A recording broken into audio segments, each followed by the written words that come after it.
Welcome students. देखिए आज मैं आप लोगों को स्प्रिंग फोर्स और फोर्स कांस्टेंट के बारे में बताऊंगा कि ये होता क्या है। ठीक है, तो देखिए फोर्स कांस्टेंट या फिर स्प्रिंग कांस्टेंट कहने का मतलब as the restoring force per unit displacement of the spring.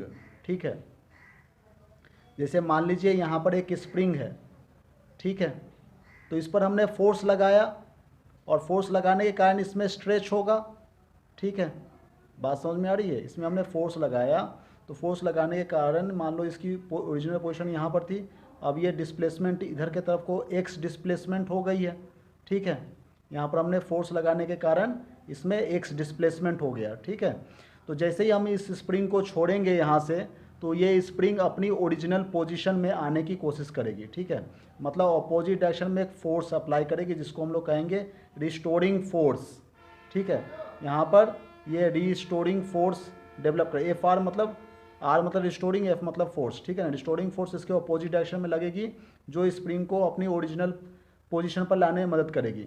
इसी को ही हम लोग कहते हैं रिस्टोरिंग फोर्स और restoring force upon displacement. Unit displacement जो हुआ है, ठीक है ना, मान लो एक्स डिस्प्लेसमेंट हुआ, यूनिट डिस्प्लेसमेंट तो one, x equal to one मान लीजिए यहाँ पर।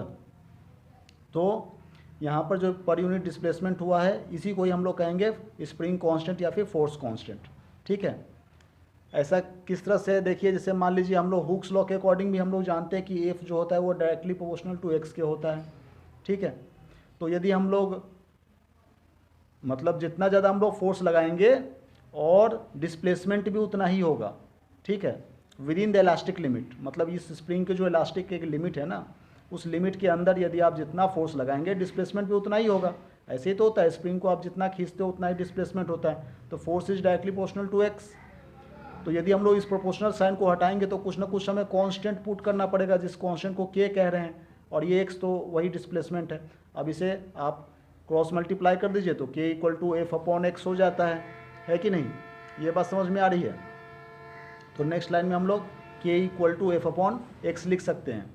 तो अब देखिए इसकी यूनिट क्या बनेगी, फोर्स की यूनिट न्यूटन होती है और डिस्प्लेसमेंट की यूनिट मीटर होती है, तो न्यूटन पर मीटर हो गई। ठीक है ना, फोर्स न्यूटन पर मीटर हो गया। इसकी dimension formula M L T to minus two हो गया, ये फोर्स की डायमेंशन और ये लेंथ की डायमेंशन है। ठीक है, तो M L T two M, अब ये एल से एल कैंसिल आउट हो जाएगा तो M L to the power zero लिखते हैं। L to the power zero मतलब one, T to the minus two. ठीक है ना, तो ये इसकी डायमेंशन है, के की डायमेंशन। तो आशा करते हैं कि ये समझ में आ गया होगा आपको spring constant. Thank you very much for watching this video.